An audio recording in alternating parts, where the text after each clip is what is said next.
सुंदर लड़की और साहूकार। एक व्यापारी ने किसी धनी साहूकार से ब्याज पर पैसा उधार ले रखा था, लेकिन व्यापार में नुकसान हो जाने की वजह से वह साहूकार का पैसा लौटा नहीं पा रहा था। व्यापारी की एक बहुत ही सुंदर बेटी थी। साहूकार बड़ा कुटिल था। उसने सोचा कि व्यापारी पैसा तो वापस कर नहीं पा रहा है, तो क्यों ना इसकी परिस्थिति का फायदा उठाया जाए। उसने व्यापारी को एक सुझाव दिया कि अगर वह अपनी बेटी की शादी उस साहूकार से कर दे तो वह व्यापारी का सारा कर्ज माफ कर देगा। व्यापारी बेचारा क्या करता ना करता, उसने अपनी बेटी को सारी बात बताई। समस्या बड़ी थी। साहूकार अधेड़ उम्र का कुरूप व्यक्ति था। अब उस बेटी के आगे दो ही रास्ते थे। पहला, या तो साहूकार से विवाह करने से इनकार कर दे और अपने पिता को कर्ज में दबा रहने दे।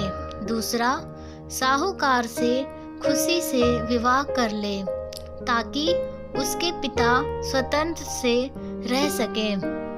लड़की ने साहूकार के आगे एक शर्त रखी कि साहूकार एक थैला लाए और उसमें 2 गोलियां डाले, एक सफेद रंग की तथा दूसरी काले रंग की। इसके बाद लड़की उस थैले से आंख बंद करके कोई एक गोली निकालेगी।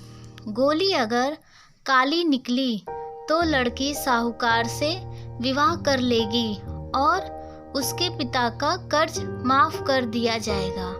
साथ ही अगर गोली सफेद निकली तो भी पिता का कर्ज माफ किया जाएगा, लेकिन लड़की साहूकार से विवाह नहीं करेगी। साहूकार तुरंत बात मान गया और जल्द ही एक थैला लेकर आ गया।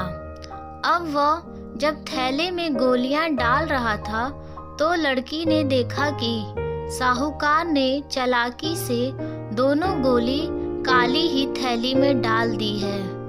अब लड़की परेशान हो गई कि अब वह करे तो क्या करे। साहूकार का भांडा फोड़ भी दे तो भी वह दूसरी किसी चाल में उसको जरूर फंसाएगा।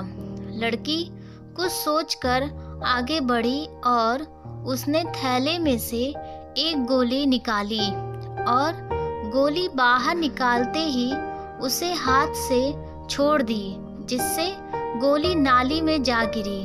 लड़की बोली, माफ करना, गोली मेरे हाथ से छूट गई, लेकिन चिंता की कोई बात नहीं। थैले में अभी भी दूसरी गोली भी तो होगी, उसे देख लेते हैं।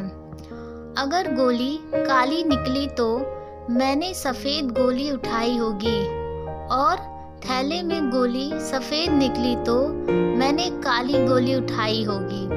व्यापारी ने थैले में हाथ डाला तो देखा कि काली गोली निकली। व्यापारी बोला, आह बेटी, थैले में काली गोली बची है, इसका मतलब तुमने सफेद गोली चुनी थी।